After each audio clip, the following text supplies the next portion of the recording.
Smart Ideas avec Nour Akbar Ali, bonjour. Bonjour Thomas. Bienvenue, vous êtes le président fondateur des Nouveaux Affineurs, créés en 2017. Avec quelle idée, racontez-moi? Alors les Nouveaux Affineurs, c'est une entreprise qui a eu une envie d'innover dans le domaine des alternatives végétales au fromage, avec un positionnement assez fort sur la partie technique et industrielle. C'est vraiment une clé pour maîtriser la production, les coûts et puis la qualité des produits. Alors des fromages végétaux, de quoi sont-ils faits? Qu'est-ce qu'on trouve dedans? Donc on fabrique tout à partir de plantes. Ceux qu'on a actuellement, ils sont à base à la fois de soja qui est bio et français et puis de noix de cajou. Et pour simplifier vraiment comment on fabrique une pâte végétale avec un procédé qui est breveté et qui nous permet d'avoir une texture assez différente d'autres produits qui existent sur le marché. Et ensuite, on la fermente. Et dans cette deuxième partie, on va travailler avec des outils assez similaires à ceux d'un fromager traditionnel. Oui, alors justement, comment vous travaillez les goûts? Est-ce que vous cherchez à imiter le goût de fromage existant ou pas? Alors, je dis souvent qu'on fait des produits qui sont à la fois alternatifs et complémentaires au fromage qu'on connaît. L'idée, c'est que déjà, dans un pays comme la France, on a quand même plusieurs centaines de variétés de fromages. Et ce qu'on veut avant tout, c'est retrouver le plaisir. Et à la fois, il y a des produits qui, franchement, quand les gens les goûtent, ils disent « mais ça, vous rigolez, c'est un camembert » ou « ça, c'est tel type de fromage », parce qu'on fait le rapprochement à ce qu'on connaît. Mais avant tout, on veut que ce soit aussi bon que du fromage et que, et c'est le cas aujourd'hui, des gens puissent, s'ils cherchent une alternative sans lait, trouver nos produits et les trouver aussi bons que ce qu'ils avaient l'habitude de consommer quand ils mangeaient du fromage, mais aussi mélanger avec du fromage, parce qu'il y a des gens qui cherchent à juste diversifier leur consommation, et donc ils vont à la fois consommer des produits laitiers et végétaux. D'ailleurs, il y a des enjeux qui sont aussi financiers, sémantiques. Vous avez le droit de dire c'est du fromage? Non, on appelle ça, donc nous on a des alternatives au fromage. Le produit qui est là, c'est un produit qu'on appelle un affiné végétal. Celui-là s'appelle l'affiné d'Albert. Et effectivement, on a ce sujet qui est réglementaire.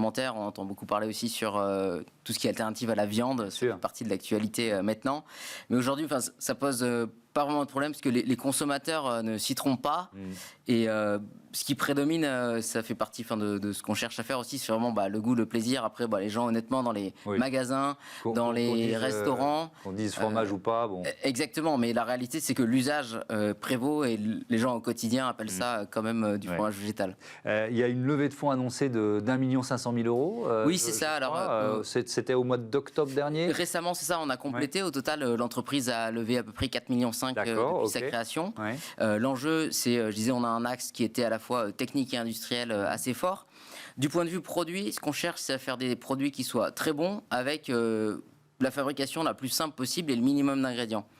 Pour y arriver, ça demande quand même d'investir sur des sujets assez techniques, puisqu'il n'y a pas d'historique, comme on peut l'avoir en recherche sur les produits laitiers, où c'est des choses qui sont étudiées depuis très longtemps.